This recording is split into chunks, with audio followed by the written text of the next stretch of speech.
सुरजीत जी। राधे राधे महाराज जी। राधे राधे महाराज जी। महाराज जी, प्रश्न बहुत बार आता है कि हमने सबके साथ अच्छा करने की कोशिश की, मदद की, बट बदले में हमें ये मिला वो मिला और नफरत ही मिली। हम ये कहते हैं कि हम किसी के साथ अच्छाई का बर्ताव करते हैं तो हम बदला क्यों चाहें? भगवान ने हमें अच्छाई करने का गुण दिया है तो हम दूसरों के साथ अच्छाई करें। नेकी कर दरिया में डाल। हम ये क्यों देखें कि हम उसको पानी पिलाए, वो हमको थैंक यू बोले, वो हमें धन्यवाद बोले, वो हमारे साथ अच्छा आचरण करे। उसका बुरा स्वभाव है, वो बुरा आचरण करेगा। मेरा अच्छा स्वभाव है, मैं अच्छा आचरण करूंगा तो मुझे कभी दुख नहीं होगा और हम महान बन जाएंगे।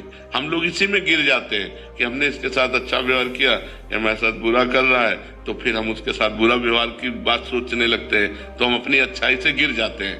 सोचते हैं भगवान तुम्हें देख लेंगे, इतना तो आ ही जाता है ना दिमाग में। अब हम गिर गए अपनी अच्छाई से। अच्छाई तो अच्छाई ही रहनी चाहिए, अच्छाई में बुरा। एक बार एक काशी में गंगा जी में बिच्छू बहती जा रही थी तो एक अच्छाई करने वाले ने उठाया, बिच्छू ने डंक मारा, वैसे फिर उठाया, फिर मारा तो एक आदमी ने कहा पागल हो क्या, वो बार बार मार रहा है डंक और आप उठा रहे हो। बोले ये उसका स्वभाव है, बिच्छू का स्वभाव है डंक मारना, और मेरा स्वभाव इसे बचाना, मैं इसे बचाऊंगा। और बाहर एक बार कर दिया। तो ऐसे जैसे गलत स्वभाव के लोग हैं, अब आप अच्छा बर्ताव करेंगे तो वो बेचारे करें क्या, उनके पास सामग्री इतनी है, वो आपकी अच्छाई का उत्तर बुराई से देंगे। आपको चाहिए अपनी अच्छाई बचाकर उनकी बुराई को वापस कर दें। वो बुराई आप पर हावी ना हो पावे, आप पर प्रभाव ना डाल पावे, तभी अच्छाई रहेगी। और ये तब हो सकता है जब हम भगवत भाव से करें। इनमें भगवान विराजमान है तो हम इनसे बदला नहीं चाहेंगे, भगवान हमको देंगे। हमारी अच्छाई का फल हमें भगवान देंगे। ये क्या दे सकते हैं? ये बुराई ही दे सकते हैं। इस तो हम प्रसन्न रहेंगे। अगर हम किसी व्यक्ति से ये आशा रखें कि हम अच्छाई करें, वो हमारे साथ अच्छाई करे, तो असंभव। ये कलयुग है, यहाँ कपट छल, मतलब अगर आप उनकी ऐसी परिस्थिति में जब कोई सहयोग नहीं दे रहा, सहयोग दे दिया और उसको पता चल गया कि आदमी तो सरल स्वभाव का दयावान है, तो वो आपको नष्ट करने की भी सोच सकता है कि इसको फंसा लो। वो ये नहीं सोचेगा कि जब कोई साथ नहीं दे रहा था तब इस व्यक्ति ने साथ दिया, मैं कृतज्ञता प्रकट करूं। नहीं, आज का समय ऐसा नहीं। आपको बेवकूफ माना जाएगा, आप ज्यादा उदारता दिखाएंगे और ज्यादा सहयोग करेंगे तो माना जाएगा कम बुद्धि का आदमी। जी महाराज जी यही बोलते हैं। हाँ और जो छल कपट बेईमानी करे, बोले बड़े प्रवीण आदमी है। आज सम्मान किनका होता है? दंभी, पाखंडी, छल कपट का। और सत्य से चलोगे तो बुद्धू कहे जाओगे। दूसरे को जरूरत पड़ी, अपनी जेब से निकाल के दे दिया। दूसरा भूखा है, अपना भोजन दे। इसको भगवान आदर देते हैं। तो हम जब जिसको भगवान आदर देते हैं उसका कोई अनादर नहीं कर सकता, वो आगे चलकर प्रकाशित हो जाएगा। इसलिए आप भगवान से जुड़ो, इंसान की सेवा करो भगवत भाव से, बदले में उससे मत चाहो, तो आपकी अच्छाई आपको भगवान तक पहुंचा देगी। पर जी हम क्या चाहते हैं कि अभी हमने अच्छा किया तो अच्छे का परिणाम तत्काल अच्छा मिले, बट महाराज जी ये तो पक्का है ना कि बाद में मिलेगा। पक्का 1000% पक्का मिलेगा। जब बुरे कर्म का फल मिलता है तो अच्छाई का फल क्यों नहीं मिलेगा? नहीं महाराज जी उसका रूप क्या होगा?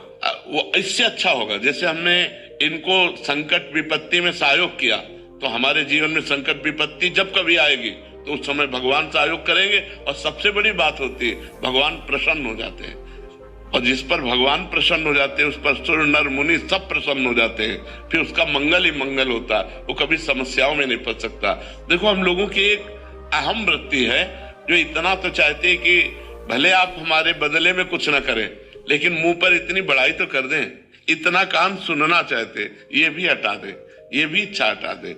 वो बोले ना बोले, नेकी कर दरिया में डाल, मंगल हो जाएगा तुम्हारा। भगवान प्रसन्न हो गए तो सब बात बन जाएगी। महाराज जी इससे संतोष हो रहा है कि बाद में तो अच्छा होगा। बहुत अच्छा होगा, बहुत अच्छा होगा। ये जो आप कर रहे हैं सरकारी बैंक में जमा हो रहा है। जैसे आप किसी को दवा दिला देते हैं, किसी की विपत्ति में सहयोग कर देते हैं, किसी को भूख मिटा देते हैं, किसी को, वो बोले ना बोले लेकिन मालिक देख रहा है ना, वो हिसाब आपका करेगा, वो हिसाब करेगा तो बहुत अच्छा करेगा। इसलिए हमें संसार से नहीं, संसार के मालिक से जुड़े रहना चाहिए और ये सब कार्य संसार के मालिक को समर्पित करना चाहिए कि आपकी प्रसन्नता के लिए मैं कर रहा हूं, बढ़िया बात बन जाएगी। वही कार्य कर्म बन गया और वही कार्य कर्म योग हो गया। जो भगवान को समर्पित कर दिया गया वो कर्म योग हो। कर्म योग भगवान की प्राप्ति कराता है और जिसको भगवान मिल गए तो फिर क्या दुर्लभ रह गया, सब आनंद मिल जाते हैं। कवित्री डॉक्टर शुभम त्यागी जी। राधे राधे महाराज जी। राधे राधे महाराज जी। महाराज जी, इसी को हम दूसरे ढंग से, महाराज जी ये तो हो गया अच्छाई करने वाला, इनका प्रश्न है अभी दूसरे ढंग से महाराज जी इसको। महाराज जी सरल, जो आपने अभी बताया महाराज जी, सरल सीधे व्यक्ति को संसार में कष्ट सहने पड़ते हैं, पर चालाक व्यक्ति संसार में सुख पाता है, सफल हो जाता है। नहीं, सफल नहीं होता, ये गलत शब्द है। सफल नहीं होगा। कभी कोई चालाकी से सफल हो सकता है। रावण जैसा कोई चालाक पुरुष था, सब विद्याओं का ज्ञाता परम चालाक था। कालनेमित से बढ़कर कोई चालाक था? पूरी संजीवनी बूटी जैसी ही द्रोणागिरी में हर औषधि को कर दिया और साधु बनकर बैठ गया। हनुमान जी ने मार डाला, राम जी ने रावण को मार डाला, रहा न को कुल रोवन यारा। चालाक पुरुष सफल कैसे हो सकता है? नहीं, सीधा सरल पुरुष कष्ट पा सकता है, पर सफल सीधा सरल सच्चाई पर चलने वाला हो। जैसे धर्मराज युधिष्ठिर बिल्कुल सीधे थे, यहां तक इतने सीधे थे कि युद्ध क्षेत्र में कल कौन सी रणनीति है वो जाके दुर्योधन सीधे पूछ लेता था। भ्राताश्री कल कौन सा चक्रव्यूह रचना है, तो वो बता देते थे। इसीलिए भगवान दो बैठक करते थे, एक युधिष्ठिर के साथ और एक युधिष्ठिर से अलग। युधिष्ठिर के साथ जो बैठक की वो चक्रव्यूह रचना ही नहीं होगी, क्योंकि वो दुर्योधन को पता हो। इतने सरल थे कि वो आके पूछ लेते, वो पूरी बात बता देते थे। तो आप देखो विनाश किसका हुआ? चतुर चालाक, जिसके साथ शकुनी, दुशासन, कर्ण, दुर्योधन के साथ इतने चालाक, चालाकी की हद थे ये लोग। तो क्या ये लोग सफल हुए? नहीं, सफल हुए सीधे साधे युधिष्ठिर जी महाराज, और नाश हुआ उन चालाक पुरुषों का। तो चालाक पुरुष तुम्हें सफल होते नजर आएगा, लेकिन सफल नहीं हो सकता। सीधा साधा पुरुष तुम्हें दुख भोगते नजर आएगा, लेकिन वो दुख भोगेगा नहीं, आगे चलकर वही विजय को प्राप्त होगा। थोड़ी यात्रा ऐसी है जिसमें संशय हो सकता है देखकर कि बेईमान, दुष्ट, चालाक, कपटी पुरुष उन्नति को प्राप्त हो रहा है और धर्मात्मा, ईमानदार दुख को प्राप्त हो रहा है। थोड़ी देर की यात्रा है, लेकिन परिणाम में जो सही चल रहा है उसका सही परिणाम होगा और जो गलत चल रहा है उसका गलत परिणाम होगा, पक्का। आज तक की पूरा सृष्टि का विधान है।